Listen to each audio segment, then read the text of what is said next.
Namuhla ake sikhulume ngabalusi. Ake ngiqale nginibingelele ngicele ukuthi abangasubscribile besubscribe ukuze noma ngabe nini uma ngiphendula lokho enikubuze kwi-comment ngevideo nithole i-notification ngokushesha. Kunomuntu ke osibuze ngabalusi. Uthi ucela simcacisele kabanzi ngakho. Ake ngiqale nje, abalusi izithunywa zasesizibeni ezifika kumuntu ngokomoya. Sikhuluma ke la ngekhwela kuphela. Lolu hlobo lwedlozi lunamandla amakhulu ngoba ke likwazi ukuya ngqo emadlozini akho.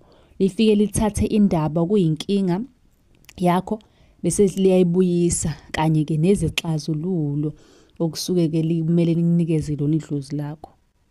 Abalozi bayakwazi ukwembula imfihlakalo ejulile okungenzeka ukuthi kunemfihlakalo nje ecashile kodwa bona bekwazi ukuthi ke beyembule. Bathwaselwa kanjani ke abalozi? Abalozi bayakuthatha abanye bakuyise emfuleni okanye esizibeni thizeni bakuthwasise basuke ke bekufundisa ke ikhwela labo. Uma bekuthatha bekuyisa lapho engisho khona indlela bakufundisa ngayo ikhwele labo. Zikhona futhi izindlela ezinye zokuthwasela abalozi ngaphandle kokuthi ke uzuyongena ezibeni. Badlelwa igobongo eliqondene nabo. Abalozi ke nabo banolaka futhi bayaqumba nje phansi, bayaqumbana phansi. Uma befika bashaya ikhwele. Wena ke fanele ulalele konke lokhu okukhalayo uhlale wazi ukuthi abalozi. Abalozi ke bangena ke esithunyweni nabo basebenza kakhulu ngomkhuleko.